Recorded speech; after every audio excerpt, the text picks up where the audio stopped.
మీరు వేపాకు జావని ఎప్పుడైనా తిన్నారా? యూట్యూబ్ అండ్ వేరే ప్లాట్‌ఫామ్‌లో ఎక్కడ వెతికినా మీకు ఈ రెసిపీ అయితే దొరకదు.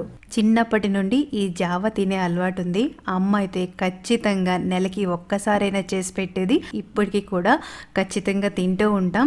దీన్ని పరగడుపునే తినాలి. అందుకని టిఫిన్‌గా ఇది తినేస్తాం. పుల్ల పుల్లగా, కారంగా, కాస్త చేదుగా చాలా చాలా బావుంటుంది. ఇది తినటం వల్ల ఆరోగ్యానికి చాలా చాలా మంచిది. ముఖ్యంగా రోగనిరోధక శక్తిని పెంచుతుంది.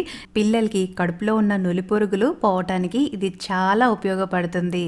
ఈ జావ చేసుకోవటానికి బియ్యం నూకని బాగా వేయించుకోవాలి. తర్వాత పోపు కోసం జీలకర్ర, ఎండుమిరపకాయలు, కరివేపాకు, రుచికి తగ్గ ఉప్పు, కొద్దిగా పసుపు, కొద్దిగా వేపాకు పొడి, చింతపండు పులుసు వేసి ఇవి వేగాక 1 గ్లాస్ నూకకి 5-6 గ్లాసుల నీళ్లు వేసి బాగా మరిగిన తర్వాత రవ్వని కూడా వేసి 4-5 విజిల్స్ వచ్చే వరకు ఉడికించి దీన్ని వేడి వేడిగా తినేయండి.